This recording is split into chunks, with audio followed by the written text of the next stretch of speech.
As trade tensions rise with the United States, China prepares to retaliate.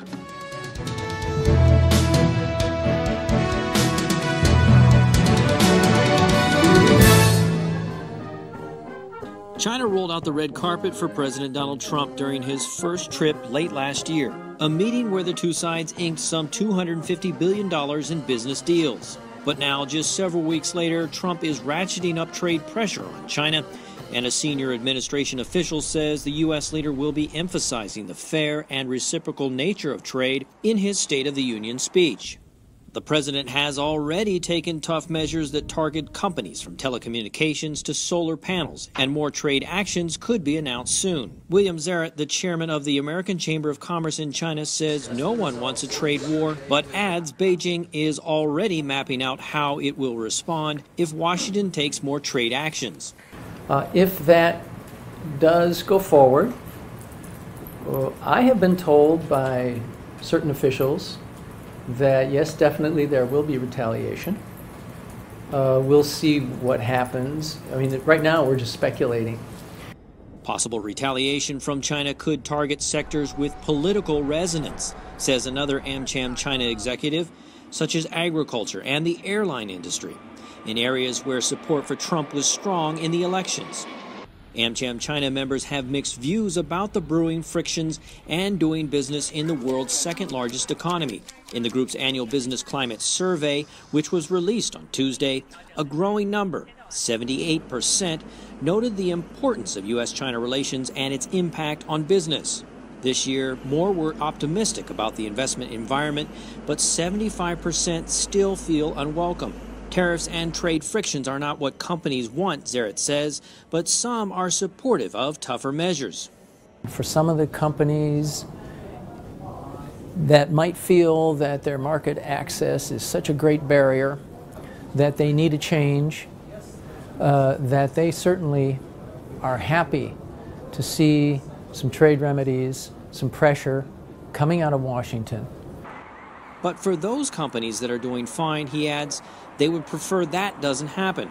Ultimately, however, more pressure may be the only way to bring about change. Executives at a top American business lobby group say China is preparing for a possible trade war with the United States, and concern is growing that foreign companies could get caught in the crossfire. U.S. President Donald Trump's first State of the Union address Tuesday is expected to touch on what the Trump administration sees as China's unfair practices and perhaps provide some clues as to what trade actions to expect.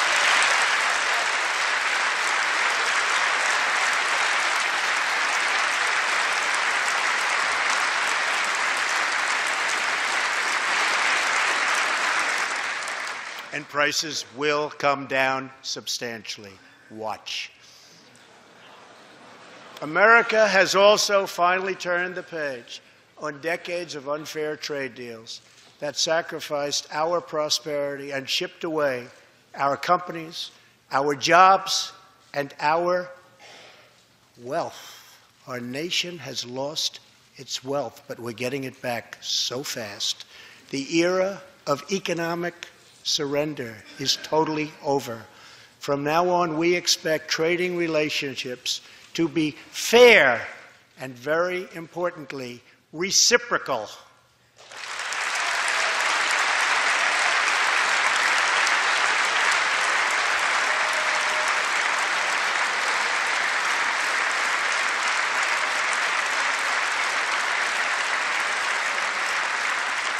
We will work to fix bad trade deals and negotiate new ones, and they'll be good ones, but they'll be fair.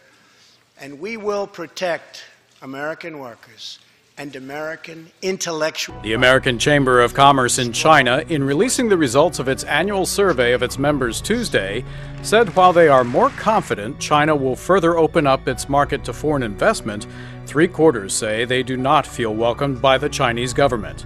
Lester Ross is the Chamber Policies Committee chairman.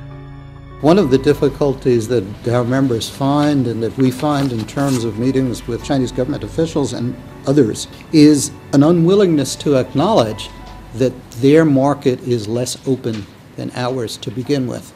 And so to the extent that a retaliatory action is taken by the United States, and they are tempted to reciprocate, even though the imbalances already exist. So there's a difficulty here. You'll notice in terms of the survey results that there was optimism that things may improve over the next few years. But the question becomes, how soon will that take place? The survey found 46% of respondents expressed confidence the government would further open China's market to foreign investment within 3 years. Singapore-based IHS Global Insight chief economist Rajiv Biswas tells VOA's Victor Beattie for years, foreign multinationals have had to overcome the obstacles of regulation, the competitive practices of their domestic rivals, and the protection of intellectual property rights. But he sees reasons for the shift in attitude. One of the most important is that during 2017, when President Xi Jinping visited Washington, D.C., in the first half of the year, he did take some measures to liberalize the economy for foreign investment. But what really was significant was what happened when President Trump visited Beijing in November last year. And at that point, China rolled out quite a big package of liberalization measures for foreign investment, particularly in the financial services sector. It announced substantial steps to liberalize foreign ownership limits for banks and also for insurers and fund managers. So all of those things, I think, have put foreign firms in a better mood in terms of their perception that China is willing to open up more. And a lot of the government rhetoric at a very high level is also in the same direction. One of President Xi Jinping's key economic advisors, who is expected to be at the forefront of driving reforms in the next 5 years, is Liu He, and he gave a speech at the World Economic Forum in Davos last week, in which he said that China will be taking further reform measures to open up its economy, and these may surprise foreign investors because, according to his view, they're going to be quite substantial steps. And he signaled that a lot of these reforms to liberalize China further will be in the services sector, with further reforms, particularly in financial services. Despite this, William Zarrett, the chairman of that American Chamber of Commerce in China, warned that Chinese officials have told him there will be retaliation if President Donald Trump launches trade remedies in disputes over technology, steel, and other issues. The U.S. has been trying to address a very substantial bilateral trade deficit with China for many years now. And President Trump has gone on the front foot in trying to force further change from China to try to reduce those imbalances. And he has had some success during his visit to China last year. There were quite large trade deals announced from China to buy U.S. products, such as Boeing commercial jet aircraft. But I think much more is needed on a sustainable basis to really address that big deficit. And I think that's one of the reasons we're seeing a number of actions from the U.S. to try to put more pressure on China. We saw one of those just a few days ago with higher tariffs on solar panels.